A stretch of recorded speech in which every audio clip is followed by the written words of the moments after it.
Hey guys, today I'm going to talk about the shocking truth about your addiction to sugar.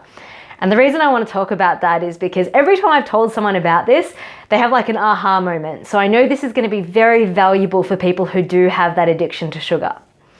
So the trend that I've noticed with people that do come to me with an addiction to sugar is when we've used timeline therapy to go back to the root cause of their addiction. They've gone back to an event between the ages of 0 and 7 when their parents were rewarding them with sugar. And so what ended up happening is on an unconscious level, they end up associating sugar with being loved. And so they end up going through the adult life and as they start to lose that sense of self-love and they start to not feel loved by the people in their life, they start turning to sugar and they start binging to try and feel that sense of love. So if you're someone who is addicted to sugar and you do fall into those patterns of binging on sugar, then a really powerful self-awareness tool is to actually ask yourself, was I rewarded with sugar as a child? And on some unconscious level, am I associating sugar with being loved? And so the next time you fall into these patterns of binging on sugar, you can then ask yourself, am I not feeling loved by myself or by the people in my life? And if you're not feeling loved by the people in your life, then really it all starts with you. Because you will only accept the love that you believe that you deserve. So the most powerful thing you can do is really focus on your own self-love. And I've got 2 really powerful techniques that you can use, which I personally use, and it's extremely powerful. So the first one is positive self-talk. And I know that like as soon as I say that, people are like, oh yeah, I already know that. But we can know things, but how much do we actually practice it?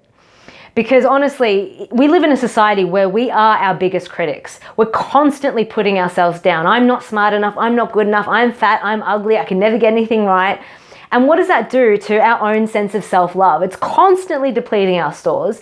It's no wonder that we're turning to things like sugar to try and feel that sense of self-love. And the fascinating thing about that is we deplete our own self-love stores by feeding ourselves with negative self-talk, which then causes us to turn to sugar to try and feel that sense of self-love, which then feeds our negative self-talk, which then causes us to turn to sugar to feel that sense of self-love. And it's just a perpetual cycle. So positive self-talk is so powerful, and it can be so simple as if you open a door for somebody and maybe they don't notice, they don't thank you, that's fine. You can still acknowledge yourself.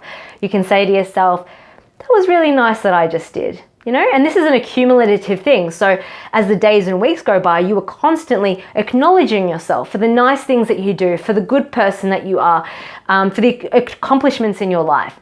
Constantly acknowledging yourself for the positive things will fill up your self-love cup. The second thing you can do to fill up your self-love cup is actually gratitude. And once again, like super cliche, everyone knows about gratitude, but how many of us are actually practicing it? I've actually got a ritual where every night before bed, I journal about all the things that I'm grateful for.